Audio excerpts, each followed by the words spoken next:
All right, first of all, Joe, how you feeling right now, man? Well, doing okay. Disappointed, but this is the ups and downs of boxing.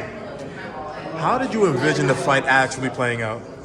I mean, there was a lot of different scenarios for how the fight could play out, but certainly we knew that this was bombs away. Said it from the beginning. And when you're bombs away, when you have a nuclear type of punching power, atomic type punching power, both the guys have, anything can happen, and changes could occur quickly. Did you think it was the right move for Joe to come out so aggressive, or do you think he probably should have boxed a little bit more in the beginning? No, I have no problem with how he came out. I mean, he came out with the jab. He used that jab. It was sharp. It was good.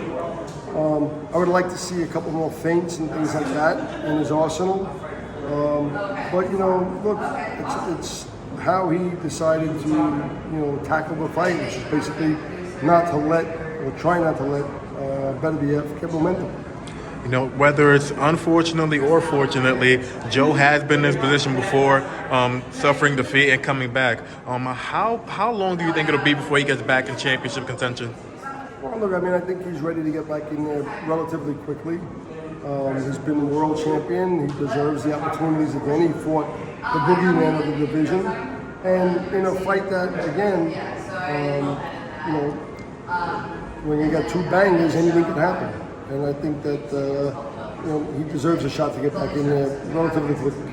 You've been on the short end of the stick in terms with Joe, in terms of Beterbiev and Bivol before. In your view, you would probably be the best guy to ask. Who do you think is the best guy at 175? They're both very good fighters. In boxing, a lot depends on who shows up in a particular night and how that fight progresses style-wise and things like that. I think that Bivol is a fantastic boxer, and I also think that Beterbiev is a beautiful precision recognition. Fair, but didn't answer the question though. So I'm putting you on the spot, I'm going man. to avoid that question. I got to tell you, I think they're both great fighters. Who would you lean towards then? Leaning right now, I lean a little bit towards Beterbiev, based upon his power, strength, and ability to literally time everything. He's got very, very good timing and precision on his punches. With that being said, Bivol's a fantastic overall boxer. Where does Joe kind of go from here? Obviously, Beterbiev has 3 of the belts. Bivol has the other belt. So where do you kind of see him going from here? Do you want to fight a guy that's in the top 10, top 5, or do you want a little bit of a softer touch? Well, look, Joe's at a certain level right now. He's fought all the biggest and best in the division. And certainly if there's a big fight out there for him, it's something we would entertain. He's at a certain level right now.